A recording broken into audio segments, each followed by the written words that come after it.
Welcome to Did She Really Say That? The podcast for women who are done following the traditional business rules that don't serve us. I am your host, Katrina Van Housden, and in every episode, we break down what it really takes to scale your business as a woman. No burnout, no BS, no apologies. So if you're ready to discover how your natural female intelligence can become your biggest and most authentic advantage, grab your free guide at createherplanner.com/free. Now let's dive into today's episode. Well, welcome back to Did She Really Say That? I'm super excited for today's conversation with Mandeep because we're diving into how she built an Amazon business, which is my first guest to ever come in and talk about this journey and what she's been through. So she's an e-commerce expert who is passionate about helping others build freedom through online businesses, which I totally am like, yes, please help more of all of us. So after navigating her own journey of growths, setbacks, and mind shifts, she now teaches Amazon FBA and digital business strategies in a way that's simple, thank God for that, actionable, and real. Because we know there's a lot of hype, fluff, and junk out there, Mandeep. Like, we know this. So her messaging goes way beyond just business. She's known for encouraging women to break cycles, choose themselves in their business, because we're going to talk about that, and build both confidence and income at the same time. Because ladies that are listening, who doesn't want that in your life? So Mandeep, thank you so much for jumping on and being part of this amazing episode today. I'm excited to have you here. Katrina, thank you so much. I'm so excited to be here. So let's talk about this journey. So how the heck did you fall into this? Like, let's start with the beginning part of how you got started. Well, many, many years ago, I'm actually the first person in my family born in Canada. And I've been doing a lot of reflecting. And I realized from 0 to 5, I was surrounded by my father, who's an entrepreneur. Mm, He told us a 9 to 5 is great for stability, but if you want to get ahead in this world, you need to be doing something on the side. So I guess original side hustle. So I actually remember my mom had a t-shirt business back in those days. And I remember wearing this striped t-shirt to school, to kindergarten. So I was probably 5 years old. And one of my friends was like, "Hey, I really like your t-shirt." And I said, "I'll sell you one." And so I went home that day and I told my parents, "Hey, make this size, same color, and I'm going to charge, I think it was $5, right? And I'm going to sell it for $5." And my dad was like, "There's absolutely no way some 5-year-old's going to show up with $5 and give it to you and you're going to sell a t-shirt." So he said, "Fine, you know what, Mandeep, I'm going to give you the t-shirt." And there on the playgrounds of my elementary school, I did my first side hustle transaction, I guess you can say. Yeah. And I was like, oh, cool. And what was really exciting for me was coming home and just saying, look, I did do it. Right. And waving that's that $5 bill. Look, Dad, I got it. Yeah. right. And not to age myself, but this is 1984, right? Yeah. And so I was like, wow, that's really cool. It was that easy. Mind Hmm. you, I didn't tap into that much later on in life, but that was kind of the origin story. And I always say entrepreneurs are really built differently. And I have a strong incline to believe it's the upbringing, whether they lacked something in their upbringing and never wanted to face that again, or somebody, in my case, my parents, always had side businesses going on. So I was surrounded by that. So it was actually really normal to want to do something different. Mm. So, and then did you step into the corporate world? Did Yeah. you so the entrepreneurial journey got planted. I have a very similar kind of playground selling stuff experience. So I can totally relate. I was like, oh yeah, that was me too. So you got into corporate space. So what was that like? And like, let's start there. So you were in corporate space. So what was that like? Well, I'll take it a step back. I actually went to university, was going to get a job, work the 9 to 5. I ended up getting married really young. I was 24 when I got married.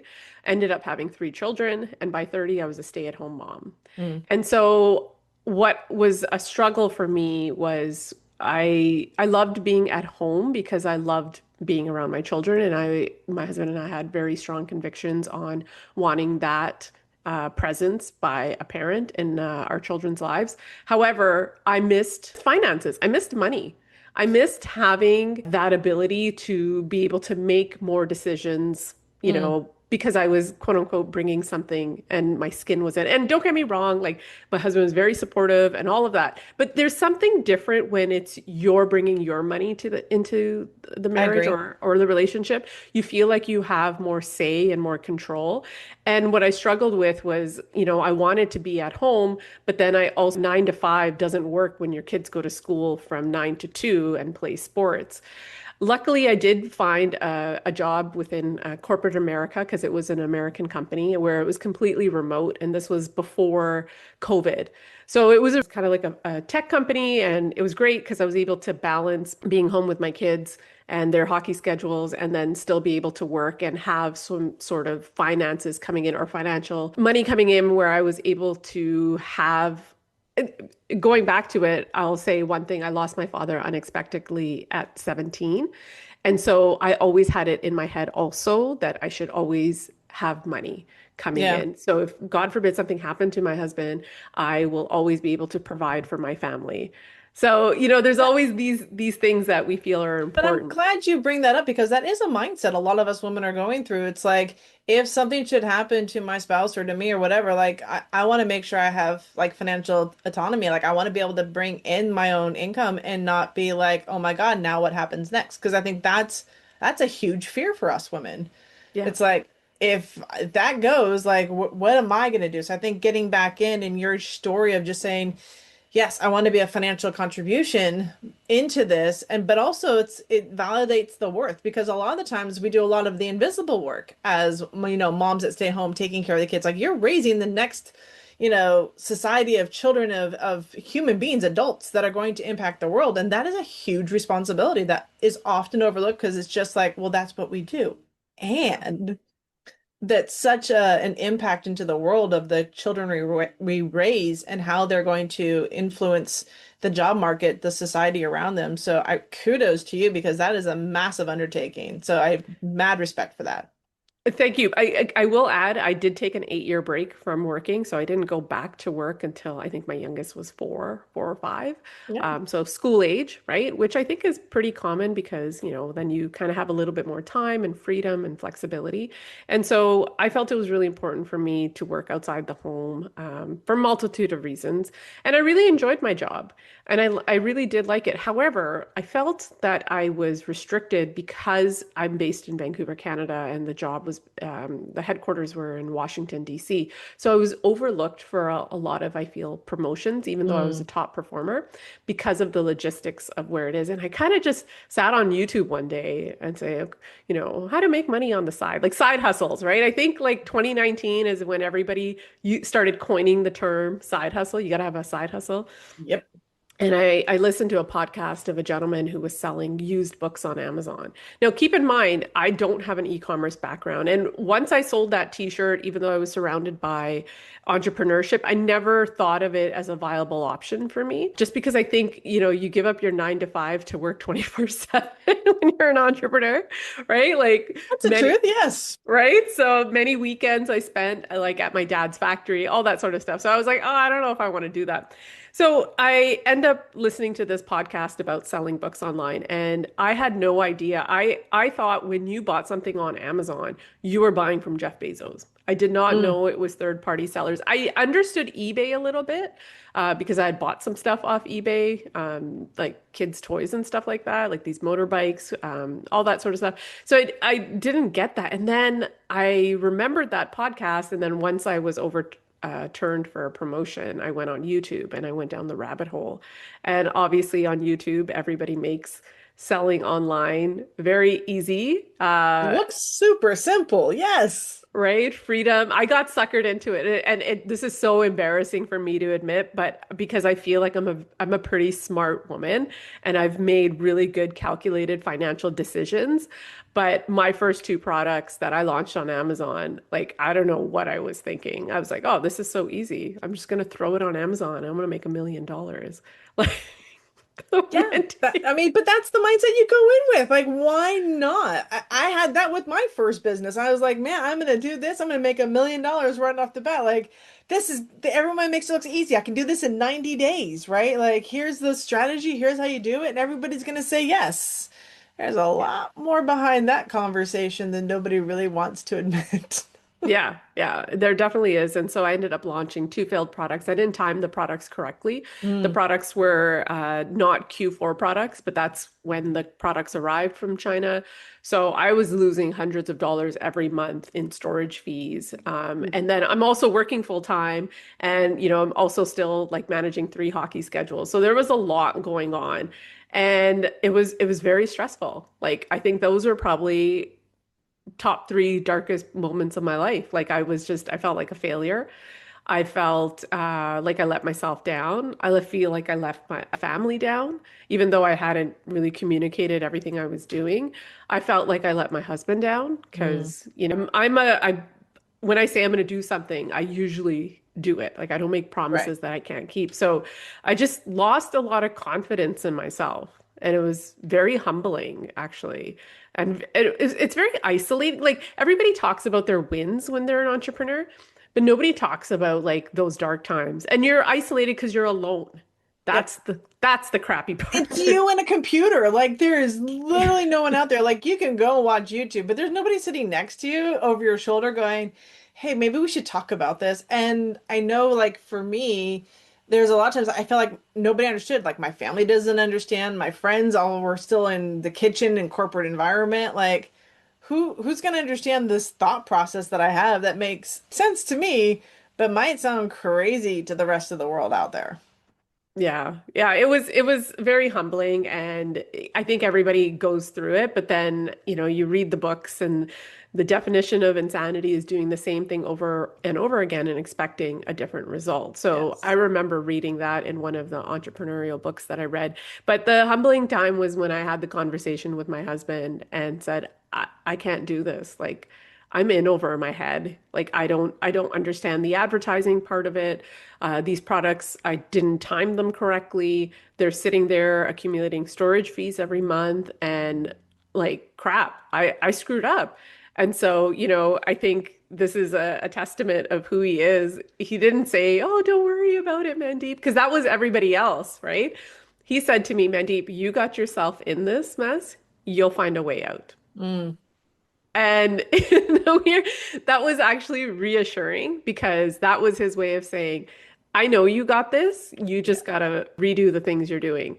And I needed that advice at that time. And so I remember leaving our office and walking out and just going, okay, so does that like digesting it, going, so wait a minute here. What does that mean? Do I give it another try? Like, what do I do? Do I exit? And so that's where then that quote of, doing the same thing over and over again and then expecting a different result. And I said, okay, well, let's do a SWOT analysis here. Let's take everything I've learned in corporate America and apply it to what I've just done right now. Okay. Yeah. What did I do? What were my strengths? What were my weaknesses, opportunities, and threats? And what were the things that I need to change in order to get success? And it was product research. I realized in that moment, I was just selling what they call Me Too products. Mm, It wasn't a garlic press, but it was like, just very basic commodities where I think the difference when you're selling online is you really have to find a niche product yes. and go really deep with the customer and understand what their pain points are and how your product is going to solve that problem. And so I end up then changing the way I did product research. And then the third product I felt really confident about, and it landed, I think, a few weeks before COVID. And it's a product that, well, and everything, COVID shut everything down, right? It did. It did. So the product lands and like, nobody's leaving the house. This was a product to use at out and about with people Mm, buying during wedding season. And I'm like, nobody's getting married now. But then I think day three, I remember just walking and then checking my app because that's what you do. You keep checking your app. And one lady bought 4 units and I go, oh my God, I just did it. I did it. I did it because I knew I had more, I had a margin. I knew the product was selling because the first two products I sold, nobody was buying.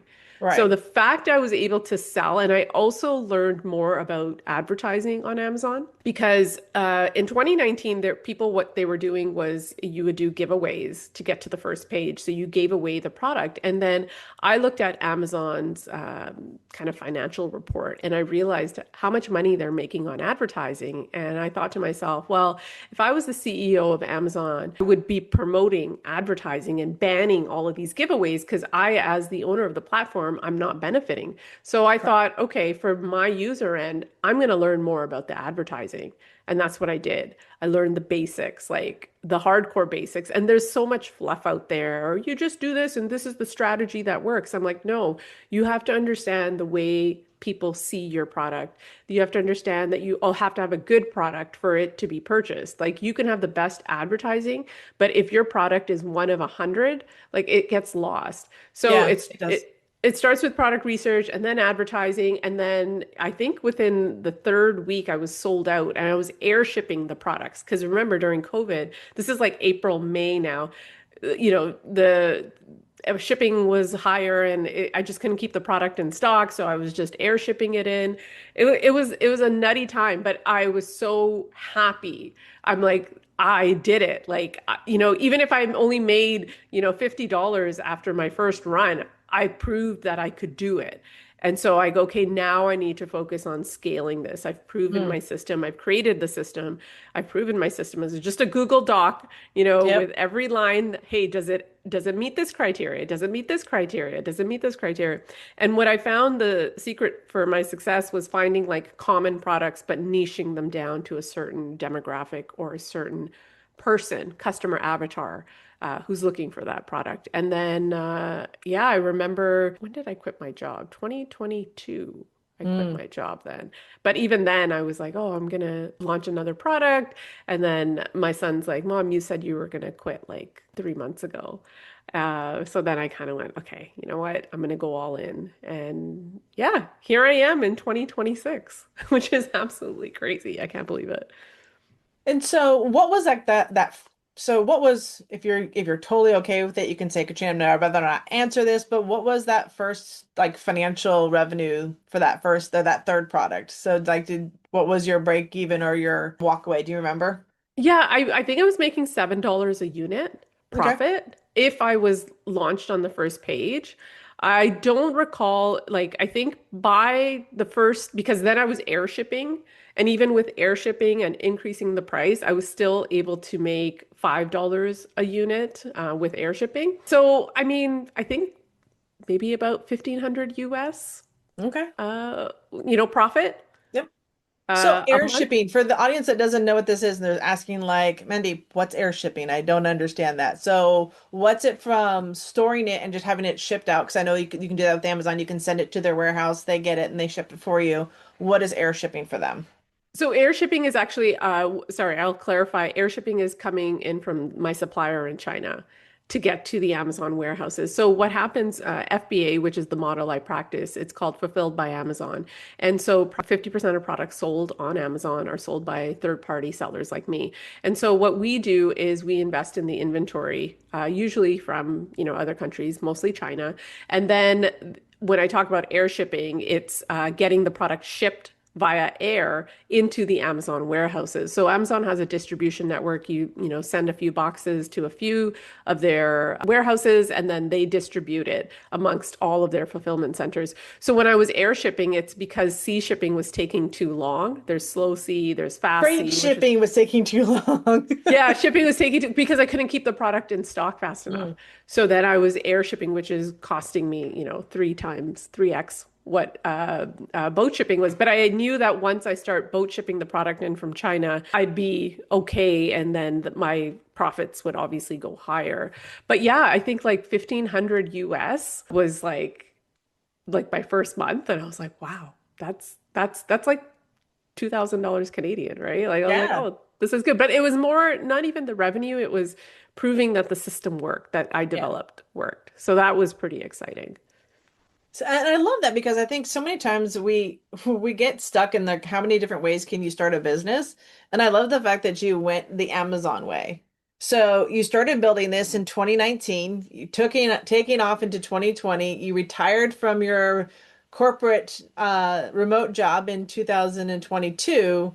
It is now to the beginning part of 2026. How has a business evolved? Like, what are some of the things that you've learned on this journey from that moment you started it while working, a job, and now to where you're doing this full time? I always say, people th say that or selling products online is passive income. There's no such thing as passive income. There's No. no such thing as set it and forget it. As much as the YouTube gurus will tell you this, it's a constant evolution, and so much has changed from even 2022 to now. Mm, For example, the growth in Amazon Canada has been substantial, whereas in 2020, people were not buying online. But because of COVID, there was such a shift in consumer behavior yep. that people started buying online, and that shift has been permanent, I feel like, across, at least in North America.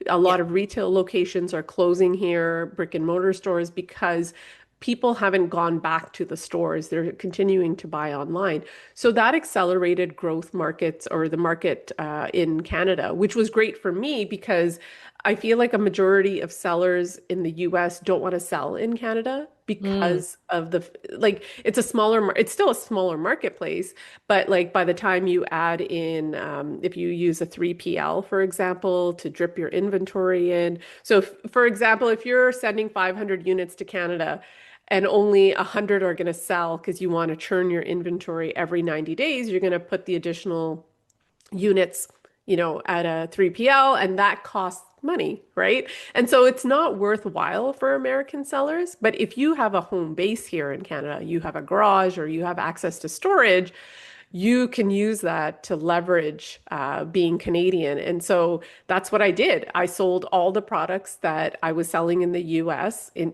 I brought them into Canada, straight into Canada. And then I saw so many gaps in the market because consumer behavior is still pretty similar, even though Canadians and Americans have different cultural identities. Purchasing things, like a garlic press, and I'm going to use garlic press, but like, the same person who's cooking that food wants that garlic press. So there was a lot more opportunity to sell products in Canada. And that's what I really was like, okay, I'm going to take advantage of that. And I scaled a lot faster in Canada because of that. Well, you've done your market research, right? You've proven it, you've failed at it, you've taken the steps forward.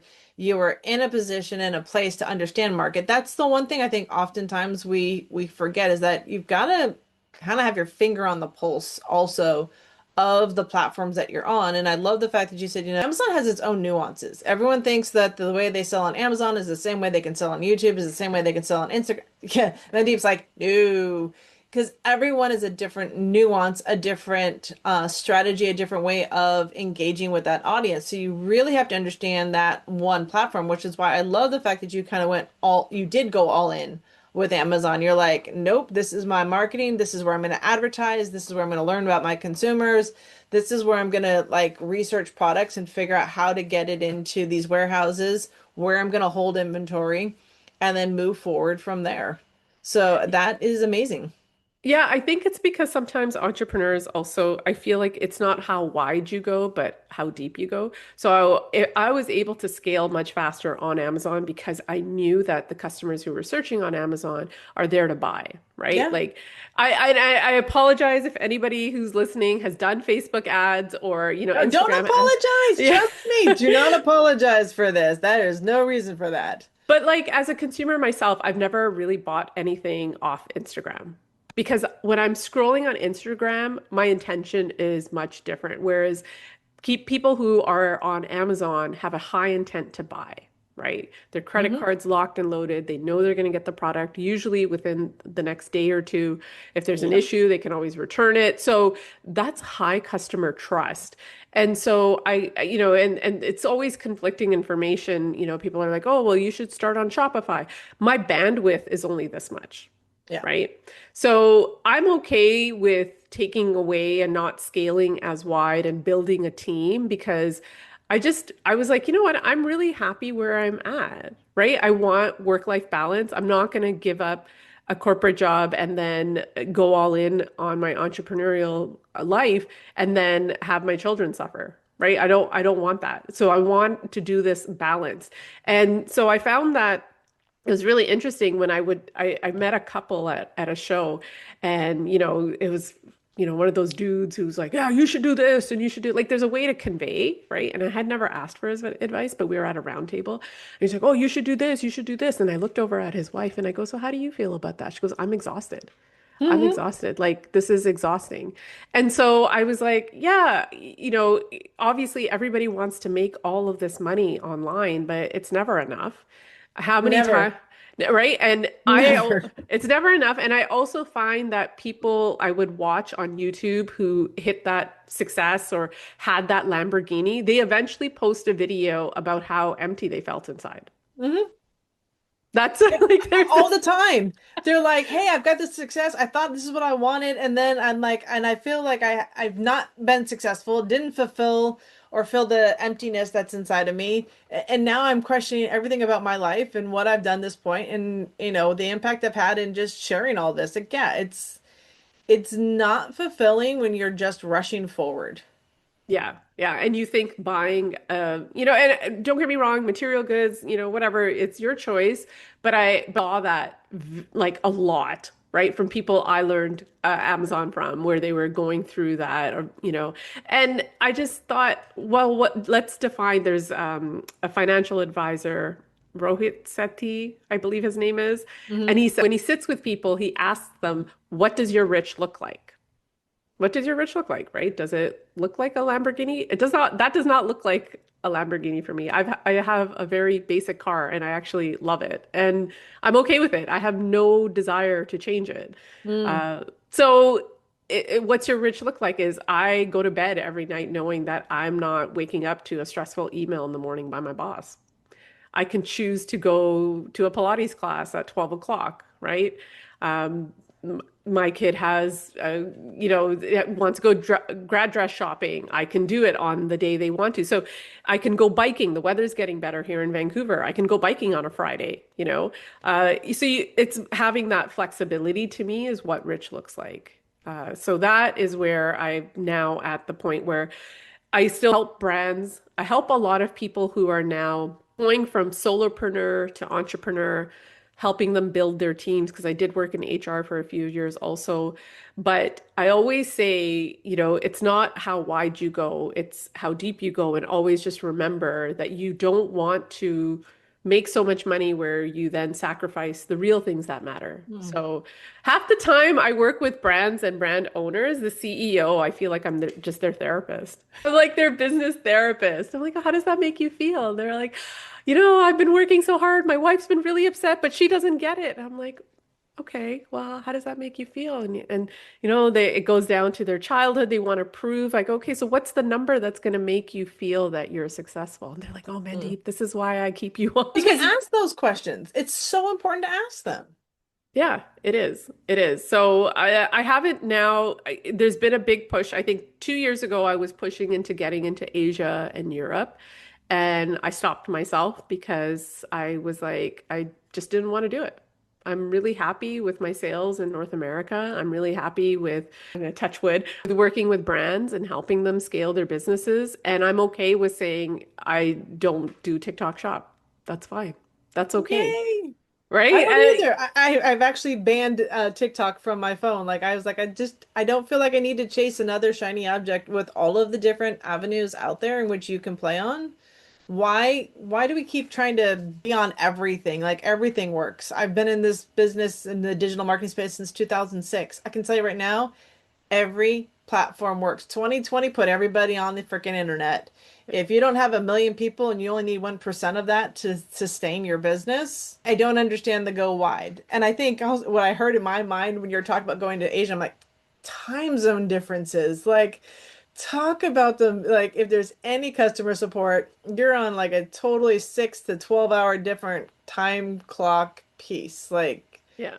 I Yeah. don't want that in my life. Like, that just sounds more exhausting. Well, and selling in Europe is, even though Amazon has made it easier, just dealing with the VAT, and every country in Europe has different labeling requirements. And I was like, I just don't want to do that. Like, I just, Yeah, like no. that's, I don't want to do it. I don't. It's okay to say that. But yeah, going back to like TikTok shop, yeah, everybody, there's people who sell on Instagram and are very successful, which is great. And that's awesome. But that's where I always say just go deep with one marketplace, Yeah. own it, be like, I'm really good at this, and then decide, okay, do I have the bandwidth or am I able to create a team where I then can go further? Because one of the things I learned with everybody I consulted with students, I would always say is, okay, well, why are you selling five variations of the same product when none of them are doing well? Why Mm. don't you just launch one and see how it performs and then go to the blue color and test that out? Or, so it's kind of just list from years of experience of other people. But yeah, no, it's really interesting. So that's where now I've pivoted to podcasting myself. That's Yeah. your next thing. That's the next piece. So talk to me about how you got into podcasting, transitioning, because you're still doing Amazon. I know we talked about that. You were contemplating whether to go over to Shopify, if that made any sense, because we talked a little bit about there's some shifts and changes going on with Amazon. But now you're heading into the world of podcasting. So how did we end up here? Well, something happened, I guess, at age 47. I just realized that, wow, I have so much to learn. Mm, Like I feel like, okay, business wise, I got that. I understand. Like I understand SEO, I understand advertising. And that came at a time where also Amazon ads reached out to me and I started doing podcasts for them. mm. And being more camera facing, microphone, mic'd up and like people watching me and I felt really comfortable. I felt comfortable in the process. I felt comfortable. If you are good at something and have a lot of knowledge, I feel like you can talk on hours and hours of it. Oh yeah. Right. And so I went through a journey of I would listen to podcasts and I just felt like there wasn't anything that resonated with me. Mm, Just being, a person of color, a woman, a Canadian woman, an entrepreneur. My kids are in their 20s now. Like, I can't I always say Mel Robbins is great, but like I can't tell my mom, okay, just let them. Like that doesn't translate in my culture, right? I still have to have space for that. And I still question a lot of things in my culture, but I wanted to go on a journey where I felt that there are three pillars of success in life, and that's your health, money, and relationships. And so I thought, why not start a podcast for women, over 35 who are going on that journey? Because that ties in with perimenopause, and now you have space and time, and you start really questioning a lot. I hmm know my cousin told me something happens at age 40 where a light switch goes off, and you're like, what? What's going on? So I thought, hey, why don't I start podcasting? I'm confident on camera, I'll figure it out. And that's what I've been doing. I think I just released episode 18, uh, which is really exciting. But if anything, I just feel like every week I get to have some sort of personal development with somebody. I learn something. So I know that's very self-serving, where I get to learn.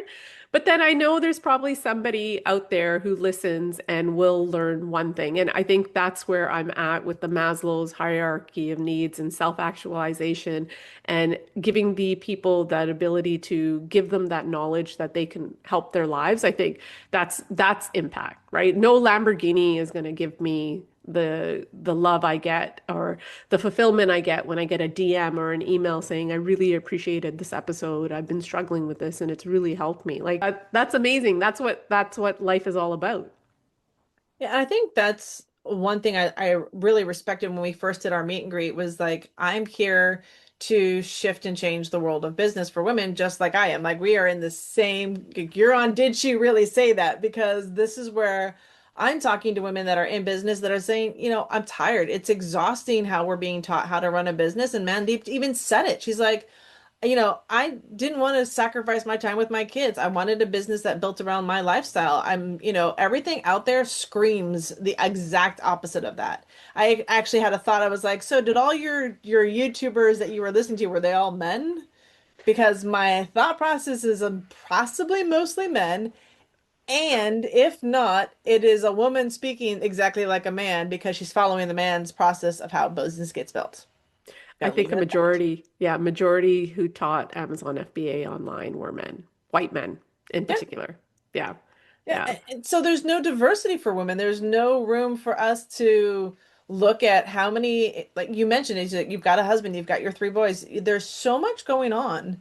That's the work that goes on, and we already make enough decisions. Now we're putting a business on top of it, which has got 1,000 more decisions to make on a day-to-day basis. Like, how much do you really want to add on? And scale for us women is looks different than what guys do. We're not chasing the money, we're chasing what it does for our family and the impact it has. It's two totally different ways of building. Both are needed in this world.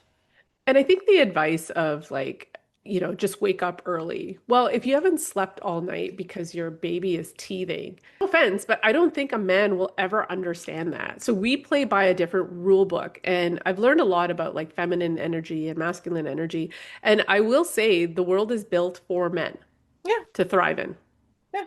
They're right? the ones And that created it. They're the ones that had access to business. We as women were not allowed in the business space. I mean, yeah. here in the US, we really didn't step into the workforce until World War II because the men were at war. So the women went to factories and started getting their feet wet.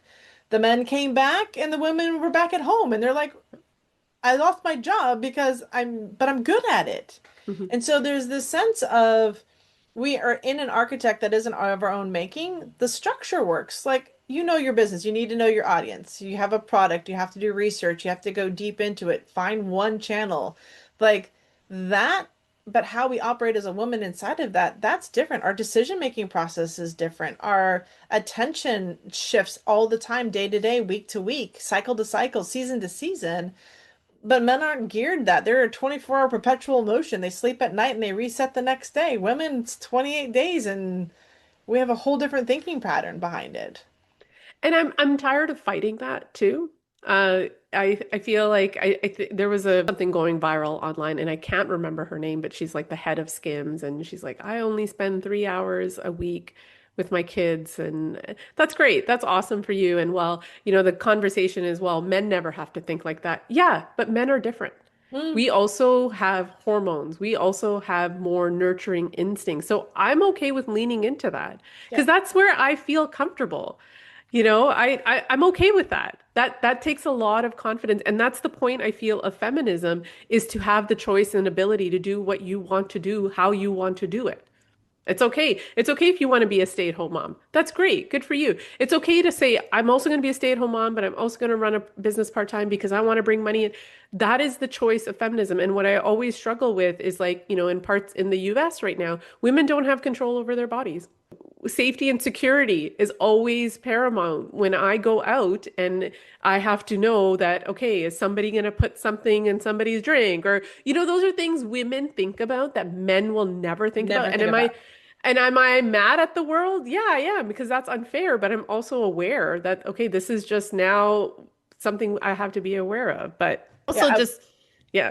I was talking with another guest and she says, women, we do have that. Like our nervous system is always in a fight or flight all the time because we are of man is that we could end up being killed, right? Like at the worst, the absolute worst, if I was stuck in a situation where I was confronted with a guy, I'm fearing for my life. Number one, men fear about women being Is it the, laughed at.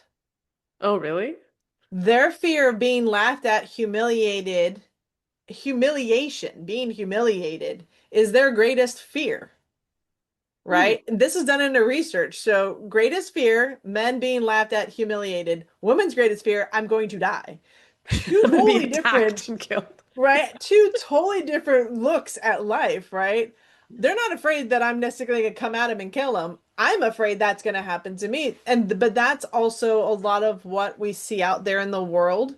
And it's scary for us. Like we do not feel safe in our environment. And until that shifts for us, we can say our biggest fear is being humiliated. Great. But right now, that is not our reality in which we live in. And it hasn't been. And I always say we're about a generation in as women who are waking up, Mandeep, that are saying, I want to have my life. I want to understand who I am as a woman. I'm researching, I'm finding out things about me. I'm putting more boundaries in place so I have more confidence to step into wanting to be that woman and not, saying, oh my God, I've got to pretend to be a man in order to make it and be successful because that's what my mother potentially went through in trying to prove that she could be in the workforce. They've done a lot of the heavy lifting for us, and I think we're just evolving that in this generation and the generations to come. Yeah, I have two daughters. I have a 21-year-old and I have a 17-year-old daughter. And now I've made it normal. It's okay to have shifts in your life. It's okay to prioritize different things. It doesn't make you any less of a woman. Your feminine qualities is the ability to choose how you live your life, right? That's what I feel like the women prior to us worked so hard for. And so many opportunities. Like I said, also take care of yourself financially. Yeah. Understand how investments work. Get into the stock market. Like leverage all of that so you can live a peaceful life. I think that's the ultimate flex is if at the end of the day you have peace in your life, Mm. isn't that what you want? You don't want to go to bed being like, "Oh, I'm in a bad relationship with my children," or "I'm stressing about this." No, you want to go to bed having And peace, sleep. right? Yeah. So that's what I'm at, and I see it with my girls. They have much stronger boundaries. Like their social awareness is something like I think they probably are more aware of situations than I am. But that's because they're around that, right? And Mm. that's the normalcy we've created in this that you can get up at age 23 and I'm like, oh, you could be a YouTuber. That's normal, right? So I think that's where people think that, oh, femininity has to be this, like I make $1 million a year and but No. what's happiness? And it's funny because when you go back to it and I think about all the men who are financially successful, they're still longing for that, right? Yeah. Maybe they missed their mom quality time when they were younger, right? Yeah. And even a lot of the women that I've mentored and coached over the years, this is one of the reasons I do this podcast. I looked up and they're gone. I'm not here anymore. Financially made it, but weren't able to sustain it because the methodology, which, why Mandeep is like, I'm listening, I'm like, yes, I wish more women would understand what you're doing because it's beautiful. And it's not a push, it's a receive and it's boundaries. But everything out there for these women is it's taking them out of their own natural flow. And that's the hard part. The question that came up in my head for me is, are your children, your girls looking to become entrepreneurs? Like, are you nurturing that path for them? Oldest is in business school, and my youngest will probably go in September, and I'm encouraging them. But they think it's weird because all of their parents are encouraging them to get 9 to 5s. And I do think there's value in Oh yeah. working a job. Like they all have part-time jobs, social skills, understanding money, how to invest, Customer like support, all of customers. it. Right? But it's interesting because my daughter comes home, she works with a lot of young children, and she's like, "Oh my God, the parents, like they drive me nuts. Like they're a different breed, right?" And so I don't want to get into parenting, but to go too That's a soft, whole but nother that's conversation a we'll have on whole Did different She Really Say That? yeah, but I give them full autonomy. I go, at the end of the day, me and your dad want you to be happy, and you need to tell us what your happiness looks like, right? So still go to school. I still think you should go to post-secondary. You learn about life, you make connections, all of that. But then the world is your oyster. You can decide how you want to live your life. And one thing I had a conversation with because my older one is applying for jobs now. I said, heavy emphasis on the remote work. Try to find a job that's remote because Yeah, I know you think it's nice to go in and go to a 9 to 5. That gets old pretty fast, right? it So does. find something that's remote so you can have the flexibility to work where you want and not have to be stuck to quote unquote a desk. Because I know there's a big push, or there was this year, return to office for a Oh lot yeah. of companies. Yep. So, but Big push on this one. yeah, So you gotta let kids understand and go through their experiences they though. have to learn also. That's the whole point of their journey is they're going to learn life experiences and have them different than yours. I mean, that's what we do as parents is we raise human beings to go out and make choices in the world. And hopefully we've done a good enough job to help put some guardrails around them and let them go in and, be a contribution. So Yeah. this podcast for Did You Really Say That? It's always about bold statements, and you've dropped a lot of really good, amazing nuggets on your journey here. Has there ever been a moment when you're working with a client? So I'm asking from like a something where you've said something to them, maybe about their advertising, about their brand, and they looked at you and go, "Did she really just say that to me?" Kind of moment. Um, yeah, there's been many moments. I take clients on, I always do a pre-boarding and I decide whether or not I want to work with them. Because going back to my corporate world, I'm not going to work with somebody who finds the information I'm getting. Like if they don't believe in my system and they don't believe in me, that's fine. But then I'm not going to work with you. Right. But I remember it was a particular client who was spending literally thousands of dollars on their product. They had them and their business partner, thousands of dollars, and it was a basic product that anybody could sell. And, $1,000 on an ad agency that wasn't producing results and it just bleeding financially. And so they book a call with me and they're like, "So what should we do?" I'm like, "You need to pull the plugs on this. Like, Mm. you need to pull the like take a look here." Then they were like, "Yeah, but so and so from YouTube, we booked a call with them and they had said this." And I go, "So then why are you asking me for my advice?" I'm not here to convince you I'm right. I'm here to do facts. Like I pulled up all your data, all your information. You've given me all your finances. In what world does this look like a good business that you're running when you're bleeding thousands of dollars every month? And so they kind of had that moment. But I think sometimes it's hard for men to hear that a woman, especially in e-commerce, which is a male-dominated field, that she has more knowledge. And I gave fact after fact, like this is what's going on, this is what's wrong. I feel like sometimes people are so emotionally attached to their product, like Oh it. yeah. And I always say that doesn't mean you're a failure. I launched two failed products. What I'm saying is you need to go back to the drawing board and figure out what you did wrong and go back. Like I never want to be that person. Oh, Mandeep told me, 6 years ago that I'd never be an entrepreneur. No, everybody has it in them. You're willing to not make it about yourself. To look at the numbers. The numbers never lie. That's one thing we always work with when we work with women in business is like we've got to open the books. I can't tell you what your growth strategy is going to be until you understand what your financial looks like because they go hand in hand. You can't scale unless you have the money or the know where this is coming in and how this money's going out. Otherwise, I've met too many businesses that just keep throwing money at, whatever they think is working and, playing the cross your fingers game, which it's not smart business. I think with business, it's okay to try, have calculated risks and try Correct. things on a small scale. That's why I always encourage students start with 100 units.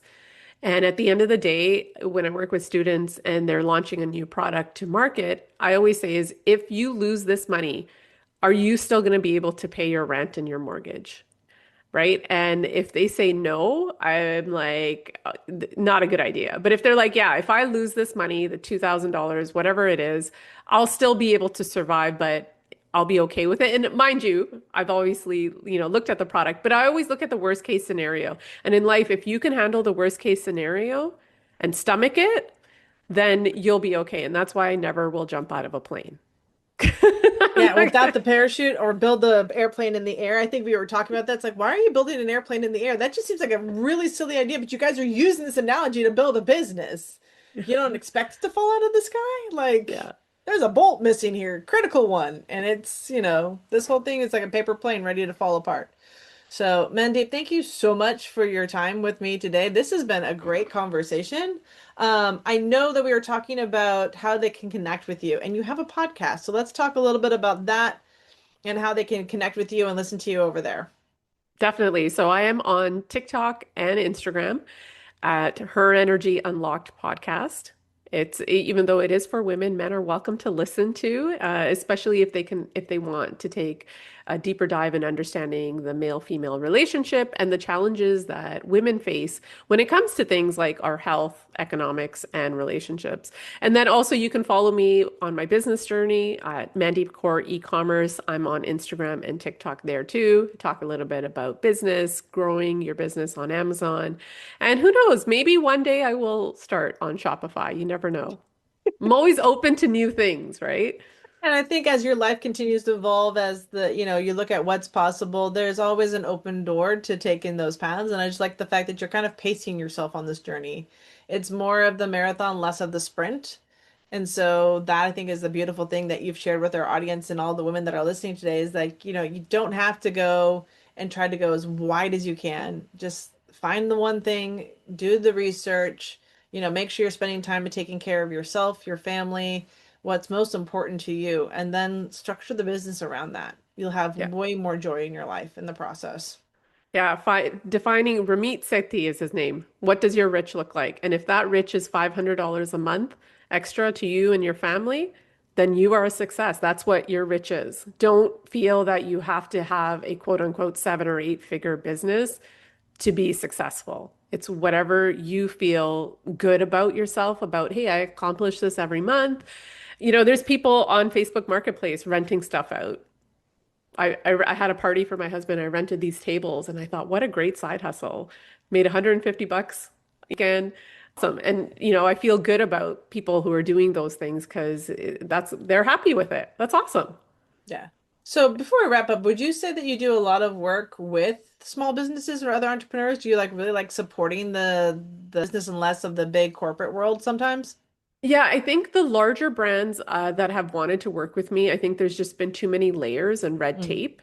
And so if I'm doing an actual like forensic investigation of their numbers, it takes really go into the weeds. And then if there's too many people involved, there's just not enough rapid decision making. So I tend to work with really solopreneurs who want to become entrepreneurs, usually ones who are, 6 figures, close to 7 figures, and want to help maybe build a team out. That's what mm, they usually want to come to me for is, okay, how do I build a team? How do I get more people to run my ads?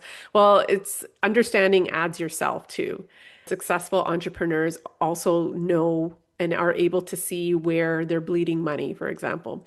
So I tend to help clients there. I take very limited clients on, like I said, because they have to, they'll check out my Instagram, they'll check out my LinkedIn, and they got to be like, oh, okay, I think I believe this lady. She seems pretty successful, and she's going to give me the hard, honest truth yeah. and not sugarcoat, not flex a watch or a car I drive. It's, hey, this is the reality of it, but also understanding that, I don't also want entrepreneurs to burn out, right? There's some I've worked with who just have made minor tweaks in their business and then have increased profitability, say by 20%.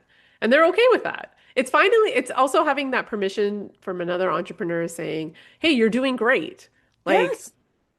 this is Yeah. awesome. Because you were saying all these women burn out because we're working in this male world and we're not meant to do that for long periods of time. Like that's not sustainable. So relationships do suffer. Yeah. That's And then the fact that they want to come back into business and now they're more timid about it, like I think confidence in ourselves because the way we did it. So, but that will be Mandeep and I will talk about that on her podcast. on my So podcast. we'll Yeah. go over there. So Yes. for all my ladies that are listening, for the audience, if Mandeep said anything that inspired you, had you go, ah, that's so refreshing to hear, or you even thought of another female that could benefit from this conversation, please share out. Leave a review. We love hearing from you. And I know, Mandeep, all your information is going to be in the show notes so you can have an opportunity to connect with her, learn with her, and definitely follow her. I think that beautiful thing around our community of all of the women that are listening is like when we follow each other, we build a better network and we start to learn from women. And trust me, when you start learning from women, it's a whole different conversation we're having. So thank you for your time, Mandeep, and it was a pleasure. And we'll see you all on the next episode. If today's conversation hit home, don't just listen, take the next step. Download the free Create Her Authentically guide at createherplanner.com/free and discover how to build your business in alignment with your natural rhythm. And if you love this episode, please leave a review. It helps more women find the show. I'll see you in the next episode.